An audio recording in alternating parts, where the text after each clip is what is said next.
Here we have the Mega Drive's third Mahjong game, and I still don't know how to play properly. Apologies for the footage. Gambler Jiko is actually a licensed game, based on a manga series by Masayuki Katayama that ran in Weekly Young magazine for 100 issues.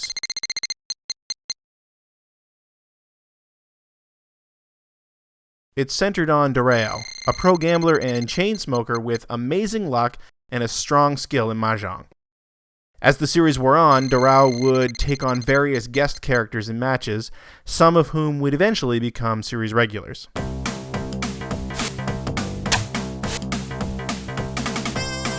The series was essentially gag manga, which is to say it featured a lot of absurd comedy. Katayama had another Mahjong series at the time, which was much more hardcore about the game.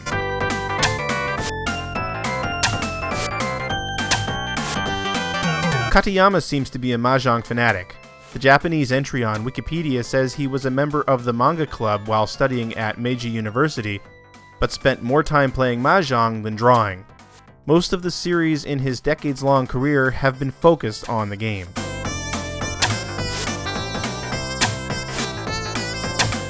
As far as I can tell, Gambler Jiko has 3 different modes.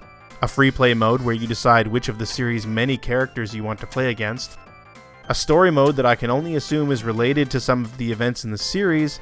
And a Mahjong Dojo, where players are quizzed on the many aspects of Mahjong.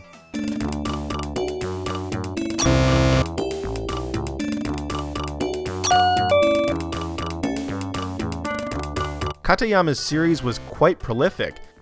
While this is the first Gambler Jiko game to appear on a Sega console, it appears to be the 6th one to come out in general, after previous appearances on machines like the MSX, Famicom, and PC Engine. The game was developed by a group called Yellow Horn, which, unfortunately, I can't seem to find much information about. However, Gambler Jiko is the first console game published by Game Arts, which is much more significant.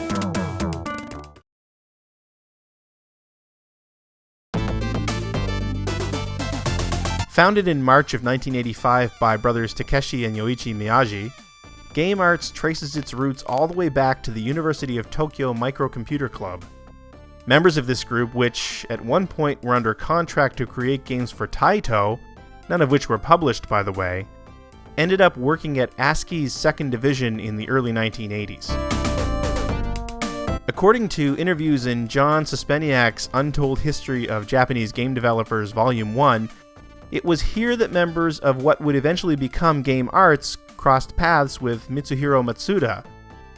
Matsuda was a man who saw the sorry state of Japanese computer games and aimed to change all of that through the AX series, a collection of technically impressive, creative games featuring very high-quality packaging.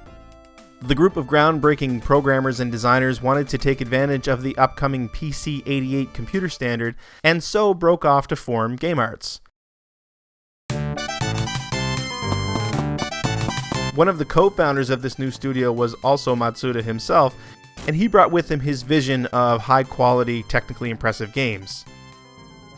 In fact, Game Arts' first offering, Thexter, was heavily inspired by the AX game Theseus. Thexter was so impressive and such a big hit that American heavyweight publisher Sierra Online licensed it and a few other Game Arts games for release in North America.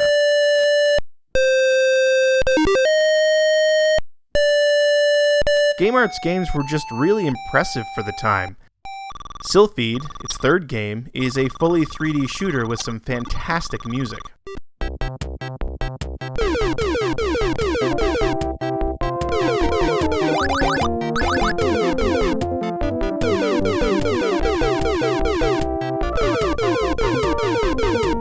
Like most Japanese computer developers, Game Arts found itself shifting toward console games, starting in 1989 with Faria, an action RPG for the Famicom. Faria is only the second RPG developed by Game Arts, which is important considering the company's identity is so strongly built on later hits like Lunar and Grandia.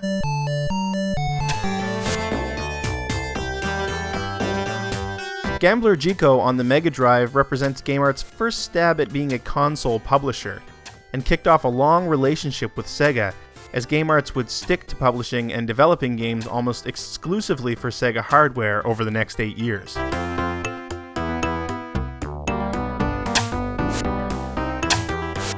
To be fair, this isn't the most exciting debut for a publisher on the Mega Drive, but we'll be seeing a lot more impressive stuff from Game Arts in future episodes.